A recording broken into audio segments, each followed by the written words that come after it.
Hello everyone, कैसे हो आप सब।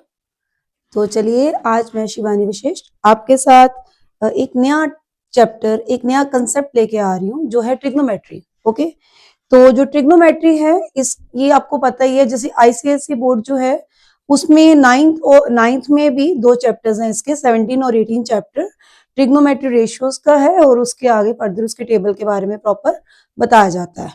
और 10th क्लास में भी ट्रिग्नोमेट्री जो है जो आईसीएसई है उसमें भी, और सीबीएसई में तो नया कंसेप्ट है 10th सीबीएसई में। तो आज हम बात करने वाले हैं ट्रिग्नोमेट्री चैप्टर के बारे में। Now what is a trigonometry. Trigonometry होती क्या है बच्चे। तो जो ट्रिग्नोमेट्री है इसका थोड़ा सा नाम से ही क्लियर है। ट्रिग्नोमेट्री का मतलब होता है ट्रिग्नो यानी कि इसकी 3 साइड्स और 3 एंगल से मिलके जो बनता है। एंड अगर हम बात करें मेट्री की बात करें, जैसे ट्रिग्नोन एंड मेट्री, तो मेट्री का मतलब होता है उसकी मेजरमेंट, 3 साइड्स एंड 3 एंगल्स के मेजरमेंट के बारे में, और उसके बारे में हम बताएंगे कि ट्रिग्नोमेट्री होता क्या चीज है। ठीक है। और जो ट्रिग्नोमेट्री है वो 6 रेशियोज में डिवाइड होती है, राइट। इसकी 6 रेशियोज होती है जिसको टी रेशियोज बोला जाता है। क्या बोला जाता है इसको? T ratios. ठीक है बेटा। अब ये जो टी रेशियोज हैं ये क्या होती हैं? तो ट्रिग्नोमेट्री के अंदर जब हम टी रेशियोज की बात करते हैं तो इसमें क्या आता है? पहले एक तो हमारा होता है साइन, एक होता है हमारा कोसाइन। ठीक है, साइन कोसाइन। एक हमारा इसमें आ जाता है tangent, cosecant, secant and cotangent. So these 6 are the trigonometric ratios. Is it clear? तो ये हमारी क्या है? ट्रिग्नोमेट्रिक रेशियोज हैं। अब ये होती क्या है? ये है क्या चीज है ट्रिग्नोमेट्रिक रेशियोज? देखिए, इसके लिए ना एक कंसेप्ट को जानना बहुत ज्यादा जरूरी है। वो है, आपको पता होना चाहिए कि जो ट्रिग्नोमेट्रिक रेशियोज है ना, वो मैंने अभी जैसे बात करी है कि ट्राइंगल की 3 साइड 3 एंगल से मिलके बनती है, और स्पेशली इसमें राइट एंगल का यूज किया जाता है ना। What is a right angle triangle? Right angle triangle क्या होता है ये देखिए। जैसे यहाँ पे हमारा किसी भी ट्राइंगल का एक एंगल जो 90 डिग्री होता है उसको हम क्या बोलते हैं? राइट एंगल ट्राइंगल बोलते हैं। तो मैंने इसको एक नाम दे दिया, लाइक राइट एंगल का मतलब 90 डिग्री का एंगल। ये भी मैं बता देती हूँ, ए बी और सी, हमने इसको नाम दे दिया। ओके। अब जैसा कि हमें क्या दिख रहा है इसके अंदर, ये जो 90 डिग्री है, अगर एक एंगल हमारा 90 डिग्री होता है तो उसके जो ऑपोजिट जो साइड है उसको हम क्या बोलते हैं? उसको हम हाइपोटेन्यूज से डिनोट करते हैं। किससे डिनोट करते हैं? हाइपोटेन्यूज से। और जहां से जो 90 डिग्री गिर रहा होता है इसको हम बोलते हैं परपेंडिकुलर। इसको हम क्या बोलते हैं? परपेंडिकुलर, यानी इसको पी से डिनोट किया जाता है। और यानी कि जो चीज 90 के ऑपोजिट जो साइड है उसको हम हाइपोटेन्यूज बोलते हैं, और इसके बाद जहां पे 90 डिग्री गिर रहा है उसको बेस बोला जाता है। अब देखिए, हमें कैसे पता लगेगा यही बेस है? ठीक है। और हमें कैसे पता लगेगा ये परपेंडिकुलर है? तो इसको जानने का एक वे है, वो क्या है कि आपको ये जो sine cosine tangent cosecant secant and cotangent, ये जो टी रेशियोज आपको दी हुई हैं, इसके शॉर्ट फॉर्म अगर हम लिखते हैं तो इसको हम ऐसे लिखते हैं, साइन ए या कोस ए या टेन ए। क्लियर है? इस ए का मतलब क्या है? इस ए का मतलब ये है कि जहां पे जो चीज यहाँ पे लिखी होगी, हो सकता है यहाँ पे ए लिखा हो सकता है यहाँ पे बी लिखा हो सकता है यहाँ पे थीटा लिखा हो। जो चीज यहाँ पे लिखी होगी इन टी रेशियोज के साथ में, वही आपका एक्यूट एंगल होगा। वो आपका क्या होगा? एक्यूट एंगल होगा। और जैसे कि यहाँ पे मैंने ए लिखा है, तो मैं यहाँ पे ना इस डायग्राम में इसको रब करके यहाँ पे ए बी सी के पॉइंट्स को नेम दे देती हूँ। 1 मिनट, ये मैंने इसको नाम दे देती हूँ ए, और इसको नाम दे दिया मैंने बी, और इसको नाम दे दिया सी। अब आप बोलोगे मैम इसको ऐसे आपने क्यों करा? क्योंकि बेटा देखो, जब भी हमारे पास यहाँ पे कोई चीज दी होती है, जैसे साइन कोस टेन, और जो भी यहाँ पे दिया होता है इसके साथ में एंगल होता है, ये क्या होता है? Angle, acute angle. तो मैंने इस एक्यूट एंगल का मतलब क्या होता है? जो 90 डिग्री से छोटा होता है उसको एक्यूट एंगल बोलते हैं हम लोग, और राइट एंगल किसको बोलते हैं, जो 90 डिग्री के इक्वल होता है। अब यहाँ पे जहां पे एक्यूट एंगल और 90 डिग्री लाई करते हैं, हमेशा उसी को आप बेस बोलोगे, ठीक है। अगर मैं यहाँ पे लिख देती हूँ tan थीटा लिख देती हूँ, थीटा का मतलब हमने इस एंगल का नाम दे देना है, ये थीटा, फिर कोई मैटर नहीं है, आप यहाँ पे बी लिखो, सी लिखो, डी लिखो, ए लिखो, कुछ भी लिखो, कोई दिक्कत वाली बात नहीं है।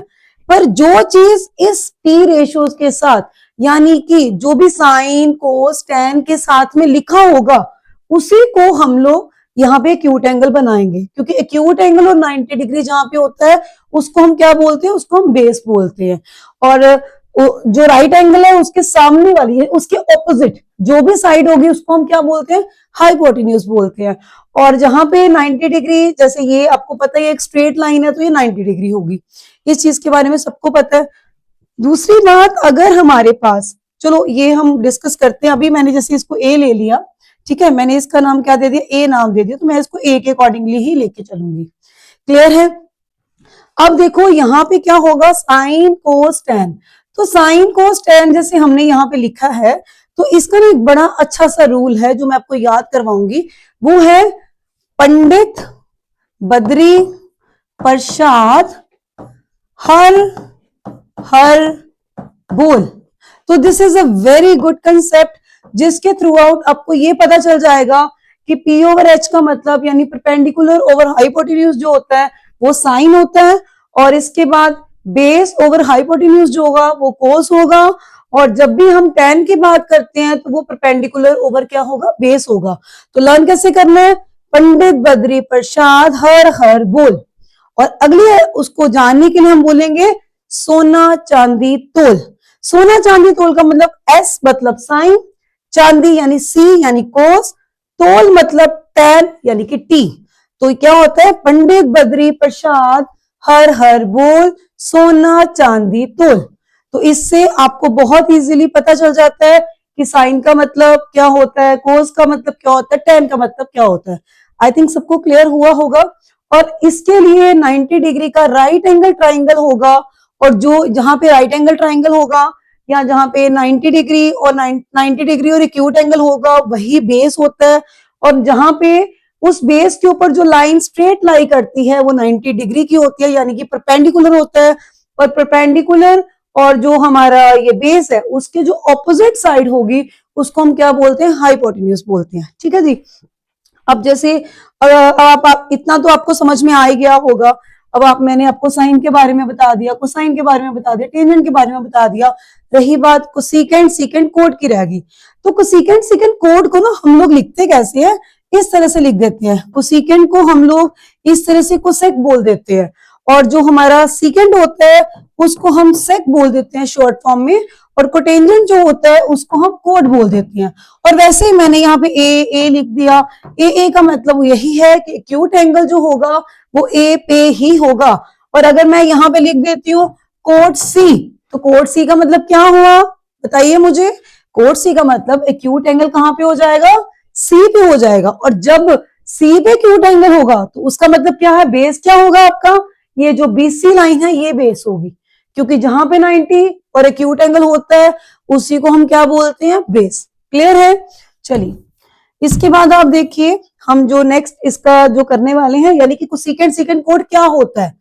हमने एक वैसे नॉर्मल वे में जो बच्चों को करवाया है वो ये है, पंडित बद्री प्रसाद हर हर बोल, सोना चांदी तोल, कम से कम। कम से कम, अब आप बोलोगे मैम कम से कम तो के से डिनोट होगा, पर हम लोगों ने ना इसको सी से डिनोट कर दिया, यानी कि कम से कम। इसका मतलब क्या हो गया, मैंने सी को सीकेंट सीकेंट कोड, तो इससे इसको लर्न करना बहुत इजी रहता है। और क्या होता है कि कोसेकेंट का मतलब होता है H अपॉन P, यानी साइन का जो रेसिप्रोकल होगा उसको हम कोसेकेंट बोल देते हैं, जो कोस का रेसिप्रोकल हो जाता है उसको हम क्या बोल देते हैं, उसको हम बोल देते हैं सीकेंट। और जो भी हमारे पास tan का रेसिप्रोकल होगा यानी B ओवर P, उसको हम क्या बोल देते हैं, कोट। तो इस तरह से आपको ये लर्न करने में बहुत ही इजी रहेगा। Is that clear to all of you. चलिए अब इसी से रिलेटेड हम क्या करेंगे, देखो अब आपके पास ये इतना कंसेप्ट तैयार है कि हमें इसके बारे में पता है ये क्या क्या होता है। तो कुछ फार्मूलाज हैं वो भी आपको याद करने हैं, उसके बारे में मैं अभी आपको बताती हूँ। पहले मैं इससे रिलेटेड कोई क्वेश्चन आपको करके बताऊंगी सो दैट आपको क्लियर हो सके कि इस कंसेप्ट के अंदर क्या है, क्योंकि स्टेप बाय स्टेप हम चलेंगे ताकि आपको ट्रिग्नोमेट्री रेशियोज के बारे में प्रॉपरली पता चल जाए कि इसके अंदर है क्या। इसमें एक चीज याद रखना, जैसे सपोज मैं एक क्वेश्चन आपको बताती हूँ, कोई सा भी हम क्वेश्चन ले लेते हैं। सपोज मैंने एक साइन ए, इसमें मैंने ले लिया 3/5, क्लियर है, मैंने इसको लिया 3/5। अब मैंने बोला कि इसकी बाकी की ट्रिग्नोमेट्रिक रेशियोज बताइए क्या होंगी, तो आपके दिमाग में सडनली आएगा, अरे मैंने ट्रिग्नोमेट्रिक रेशियोज में 6 चीजें बताई थी, एक तो हमारे पास है, बाकी 5 हम कैसे निकालेंगे। तो बहुत सिंपल सा वे जो हमने यहाँ पे करा है, क्या करा है हमने यहाँ पे, sign p/h, cos b/h, tan p/b, इस तरह से आपने इसको लर्न कर लेना है। तो अब जैसे आप देखिए यहाँ पे साइन ए 3/5 है, कुछ स्कूल्स में यहाँ पे के लेट करके करवाया जाता है, बिकॉज ये चीज किसमें, रेशियोज में है। तो इसको बोल देते हैं हम लोग, जैसे साइन जो होता है वो आपका किसके इक्वल होता है, ये बताइए पहले, पंडित बद्री प्रसाद हर हर बोल, यानी कि p/h। तो p/h का मतलब ये हुआ कि मेरे पास जो राइट एंगल ट्राइंगल, कोशिश करना कि राइट एंगल ट्राइंगल बना जरूर लेना, और जो भी यहाँ पे एक्यूट एंगल है उसी को एक्यूट रहने देना, बाकी 90 डिग्री अगर तो गिवन होगा क्वेश्चन में कि बी को 90 लो तो बी को लेना, सी को लिखा होगा तो सी को लेना, अकॉर्डिंग टू दैट। कुछ ना लिखा हो तो एक्यूट एंगल बस याद रखना आप लोग, ठीक है बेटा। और ये 90 डिग्री का हो गया, इसको सी ले लिया।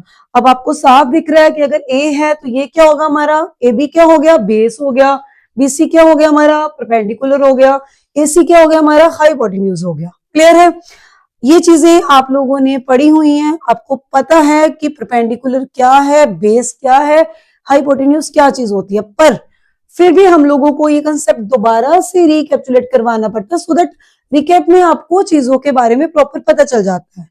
अब जैसे साइन p/h है, परपेंडिकुलर कितना है 3, परपेंडिकुलर यानी कि 3 हो गया, एंड हाइपोटेन्यूज कितना है 5। कुछ स्कूल्स में ना पता क्या करते हैं, जैसे यहाँ पे अगर हम 3/5 की बात करते हैं तो 3 जो है p यानी वो क्या हो गया, bc हो गया, और h यानी कि वो क्या चीज बन गई हमारी ac, ये हमने लिख दिया। अब कुछ स्कूल्स में इसको लिखा जाता है कि bc लेट कर लो, bc इक्वल टू 3t ले लो, एंड हमारा जो ac है उसको आप 5t ले लो, यानी कि उन्होंने इसलिए ये चीज करी है बिकॉज ये रेशियोज में है, तो रेशियोज में है तो टी लेट करके भी इसको करवा देते हैं। आप चाहो तो नॉर्मल में भी कर सकते हो, पर चलो मैं टी लेट करके करवा देती हूँ कि किस तरीके से करना है। तो ये हमारा बीसी और एसी की वैल्यू हमारे पास आ गई। आपको पता होगा कि अगर एक राइट एंगल ट्राइंगल है उसमें 2 साइडें अगर गिवन होती हैं तो तीसरी साइड कैसे निकालते हैं, कुछ आइडिया देखिए। उसके लिए होती है पाइथागोरस थ्योरम। कौन सी थ्योरम होती है, Pythagoras theorem. Now what is the Pythagoras theorem, ये पाइथागोरस थ्योरम है क्या, सिंपल है, हाइपोटेन्यूज का स्क्वायर इक्वल टू परपेंडिकुलर का स्क्वायर प्लस बेस का स्क्वायर। ठीक है, जो ये हाइपोटेन्यूज है सबसे बड़ा होता है, ये आपको पता ही होगा कि जो हाइपोटेन्यूज वाली साइड होती है ना वो सबसे बड़ी होती है। तो हम यहाँ पे क्या लिख सकते हैं, अब हाइपोटेन्यूज है तो हाइपोटेन्यूज हमने यहाँ पे 5t लेट करा है तो आप 5t लेके चल पड़ो, 5t का स्क्वायर। परपेंडिकुलर है तो परपेंडिकुलर क्या आपके पास 3t का स्क्वायर, ओ सॉरी, और हमारे पास बेस नहीं है। और अब हमने बेस निकालना क्यों है, क्योंकि मुझे अदर ट्रिग्नोमेट्रिक रेशियोज चाहिए ना, तो अदर ट्रिग्नोमेट्रिक रेशियो में हम लोगों ने करा है, क्या करा है, पंडित बद्री प्रसाद हर हर बोल, तो यानी परपेंडिकुलर भी होना चाहिए, हाइपोटेन्यूज भी होना चाहिए और बेस भी होना चाहिए, तभी आप साइन कोस टैन और उसके साथ कोसेकेंट सीकेंट कोड की वैल्यू को जान पाओगे। ठीक है बेटा, तो इस वजह से हमें थर्ड यानी कि बेस हमें निकालना पड़ेगा। तो ये हो गया 25t का स्क्वायर, उधर से इसको ले आए तो 90 स्क्वायर इक्वल टू b का स्क्वायर। 25 माइनस 9 अगर हम करते हैं तो वो क्या बन जाएगा आपके पास 16t का स्क्वायर। तो इस तरह से b है तो जब ये अंडर रूट में उधर चला जाएगा तो यहाँ पे क्या आ जाएगा आपके पास 4t, तो बेस आपके पास क्या आ गया 4t। क्लियर है बेटा, कोई डाउट है तो मुझे आप बता सकते हो। तो बेस जो है वो कितना आ गया आपके पास 40। तो यहाँ पे बेस यानी कि ये जो है ये हमारे पास कितना आ गया 40। आप चाहो तो आप 5 और 3 और 4 अकेला ही वो भी ले सकते हो, नहीं टी लिखना तो तुम्हारी मर्जी है, कोई वैसी दिक्कत वाली बात नहीं है। समटाइम बच्चे कंफ्यूज हो जाते हैं, नहीं टी लेना तब भी कोई दिक्कत नहीं है, पर रेशियोज में चीज हम लोग शो जैसे करते हैं तो उस वजह से कुछ टीचर्स स्कूल में टी लेके करवा देते हैं। और देखो अभी मैं क्यों बोल रही हूँ कि टी मत लेना या लेना तुम्हारी मर्जी है, क्योंकि जब हम क्वेश्चन को पूरा फाइंड आउट करोगे ना आप क्या देखोगे टी कट जाएगा। ठीक है, तो ये देखो यहाँ पे हमारा बेस यानी ए बी की वैल्यू जो हमारी आ गई वो कितनी आ गई 40 आ गई। Is that clear? अब आप चलिए करते जाते हैं हम लोग। हमें ट्रिग्नोमेट्रिक रेशियो में क्या क्या चाहिए, साइन ये तो हमारे पास ऑलरेडी है, वो क्या था पी, जैसे यहाँ पे मैंने अभी आपको यहाँ पे लिखवा के बताया था अभी कि आप क्या कर सकते हो यहाँ पे P over H, B over H, P by B, ये क्या है हमारा साइन, ये क्या है हमारा कोस और ये क्या है हमारा टेन। ठीक है बेटा, ये अभी मैंने आपको वैल्यूज बताई हैं, क्लियर है। अब इसके ऑपोजिट हमें पता है H by P, B by H by B and फिर उसके बाद क्या है बी बाय पी। ये है, ये हमारा क्या होता है, ये होता है कोसेक, ये होगा सेक और ये हो गया कोट। एक चीज याद रखना, कई बार बच्चे ना इसको लिखने में दिक्कत कर जाते हैं कि यहाँ पे हम क्या लिखें। तो देखो थोड़ा सा ना अपनी नॉलेज के लिए याद रखना कि सी के नीचे एस आएगा और एस के नीचे सी आएगा, वो भी तरीका सही है। पंडित बद्री प्रसाद हर हर बोल, सोना चांदी तोल, कम से कम, तो कम से कम में एस ऑब्वियसली बीच में आएगा। पर समटाइम क्या होता है हमें सेकंड और कुछ सेकंड में ही डाउट पड़ जाता है, यार पहले सेकंड लिख देते हैं बाद में कुछ सेकंड लिख देते हैं, क्योंकि यहाँ पे एस है तो एस के नीचे एस। कुछ बच्चों के माइंड में ये चीज चलती है, पर ऐसा हमें नहीं करना। साइन कोस टेन एस के नीचे सी और सी के नीचे एस वाला कंसेप्ट होगा, तभी आप उसको कर पाओगे। क्लियर है? अब आप देखिए यहाँ पे अगर हमें निकालना है, साइन ऑलरेडी निकला हुआ 3/5, वो यहाँ पे भी आप देखते हो 3t/5t, टी से टी कट गया तो क्या बचा 3/5। तो तभी मैंने बोला टी लेना है नहीं लेना है तुम्हारी मर्जी है। ठीक है, उसके बाद कोस है, कोस में क्या आएगा, देखो वहां पे कोस क्या है b/h है, बेस क्या है आपके पास ए बी और h जो है वो आपके पास कितना है 5t, t से t अगेन कट गया, क्या बच गया 4/5। क्लियर है? उसके बाद हमें क्या चाहिए, हमें चाहिए tan। tan जो है वो हमारा क्या होता है, पंडित बद्री प्रसाद हर हर बोल p/b, परपेंडिकुलर कितना आपके पास 3t और हमारा बेस जो है वो कितना है 40, t से t अगेन कट गया तो क्या बच गया 3/4। क्लियर है? तो इस वजह से मैंने ऑलरेडी बोला था कि आप टी को लो चाहे ना लो आपकी मर्जी है। मैं बार बार यही चीज कह रही हूँ, कंफ्यूज मत होना वहां पे कि अरे वहां जो ऑनलाइन वाले मैम थे या उन्होंने टी लगवा दिया और हमारी मैम ने टी नहीं लगवाया। लगाओगे तब भी ठीक है, कोई के भी लगवा देता है, नहीं लगाओगे तब भी कोई प्रॉब्लम नहीं है। ठीक है बच्चे, इसके बाद जो है हमारे पास साइन आ गया, कोस आ गया, टेन आ गया। अब हमें क्या चाहिए यहाँ पे, कोसेकेंट चाहिए, सीकेंट चाहिए, कोड चाहिए। तो भाई इसका रेसिप्रोकल कर दीजिए। तो रेसिप्रोकल आप इसका कैसे कर सकते हो, वो तो आप लोग जानते ही हो कि अगर हम इसकी वैल्यूज को, जैसे साइन कोस टेन आ गया, अब यहाँ पे मैं किसकी वैल्यू निकालूंगी कोसेकेंट की वैल्यू, तो वो तो मेरे को नाम से क्लियर है कि 5/3 आ जाएगा। आप कर भी सकते हो। वैसे सीकेंट की वैल्यू आ गई, वो मेरी क्या आ जाएगी 5/4 आ जाएगी। अगर मैं उसकी बात करूं, कोड की वैल्यू की बात करती हूँ, तो वो मेरे पास क्या आ जाएगा 4/3 आ जाएगा। आई थिंक ये सबको क्लियर होगा। बहुत अच्छे से डिटेल में हमने पंडित बद्री प्रसाद वाले कंसेप्ट को करा है और बहुत इजी वे से आप इसको कर सकते हो। जो 10th की जो हमारी सीबीएसई की बुक है एनसीईआरटी, उसके अंदर ऐसा एक आध क्वेश्चन जरूर आता है एग्जाम में, चाहे हो सकता है 2 मार्क्स में आ जाए 3 मार्क्स में आ जाए, क्योंकि मोस्ट प्रोबेबली क्या होता है कि जो हमारी 10th क्लास है सीबीएसई की या हमारी आईसीएसई की जो क्लास है, उसमें जो ट्रिग्नोमेट्री है हमारी, देखो आईसीएसई की हम ये नहीं कह सकते, हो सकता है 8 मार्क्स का आ जाए, हो सकता है 10 मार्क्स का आ जाए, पर एनसीईआरटी में से यानी सीबीएसई की जो बुक है, चाहे वो आपकी एनसीईआरटी है, चाहे वो आर.डी. शर्मा है, चाहे आर.एस. अग्रवाल है, आप कोई सी भी बुक आप करते हो उसमें से 12 मार्क्स की ट्रिग्नोमेट्री जरूर आएगी। क्योंकि ट्रिग्नोमेट्री के अंदर जो कंसेप्ट है आपको पता है 10th क्लास के क्या क्या है, आपकी ट्रिग्नोमेट्री है उसका टेबल रेशियोज के बारे में, उसके आइडेंटिटीज के बारे में बताया जाता है, और एप्लीकेशन ऑफ ट्रिग्नोमेट्री, इन सबको मिला के जो आपका पेपर आएगा वो आपको कम से कम 12 नंबर का पेपर जरूर आता है।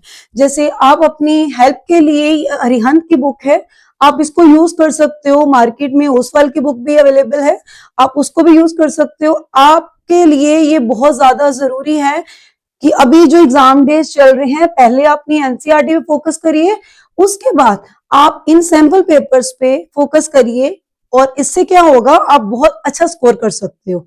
ठीक है बेटा? ओके बेटा, तो आई होप सबको ये समझ में आ गया होगा।